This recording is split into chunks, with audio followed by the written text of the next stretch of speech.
Hi folks, at Job Lot Comics here, having a look at an old issue of The Incredible Hulk. It's an old 12 centre. Gives you a sort of rough idea of the time that we're looking at here. And who's this guy? Now at first glance you might not know, but it's, of course, it's the Sandman. He's got a new costume and it's dreadful, isn't it? Why did they think that that would improve the Sandman? Hulk's certainly having a hard time with him. It's, let's see if we can find a date on this here. 1969, Where Falls the Shifting Sands? And we've got Stanley and Herbie Trimp on the heavy lifting, and Dan Adkins doing the inks, Sam Rosen doing the letters. Of course it was Sam, yeah. Banner's out here in outer space, so yeah, everything's a bit cockamamie. I quite like this era of the Hulk, although I don't have an awful lot of issues from it. I've got a few that I quite liked and had picked up. Just to have, because you know that's what collectors do. But this is probably just notable because we're getting this new Sandman. A ship with which the Sandman could reach the negative. Why would the Sandman want to get to the negative zone? To bring back Blaster, the most powerful ally of all, yeah. Then at long last I could have my revenge I seek upon the Fantastic Four. Never mind Spider-Man.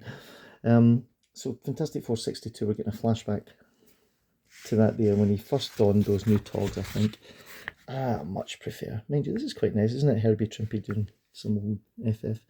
I much prefer Flint Marco in his stripy t-shirt, doing all that goofy stuff that he did when Ditko was at the helm. But there you have it. Anyway, here's Sandman doing his thing. His costume looks different again. I don't know what's going on with him. He looks like one of the Eternals to me, yeah. But Sandman was always good fun. Is he a Hulk villain? I don't know.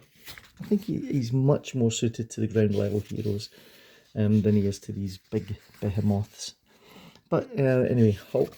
Look at this action in this. It's fantastic. Is that General Ross? We're getting Hulk doing this thing. Yeah, I love these. See these sort of going in towards the Bronze Age. These Hulk comics were just fantastic. I don't know about you guys out there, but this has got to be one of my favourite eras of Marvel of all times, even though they've kind of ruined the Sandman. Anyway, there he is again. That's the bit from the cover. I mean, Sandman, he's no match for the Hulk, let's face it. And then he thinks he's beating me, but little does the brainless brute suspect the Sandman has decreed his hours of life are numbered. Hulk can, I don't know if the Sandman could do much against the Hulk. I don't know, maybe he could. And he rode up, here we are, Greenskins grab bag. Who's that? Doug Snover. He's from Phillipsburg in New Jersey. Anthony Beavers, from New York, New York. Bruce Davis. Bruce Veravis. Sean Bryan from Montclair. Sounds like he should be in Monte Carlo. Henry De La Cruz from New York. Russell Lee Tulp. They're all from New York. Dennis and Bob. Dennis and Bob. And finally, Michael Lombard. And next an ally for Sandman. So Sandman's got a buddy. Here's what Doctor Strange was doing. Looks like a Gene Colan cover. And here's the Avengers. That looks like a Buscema.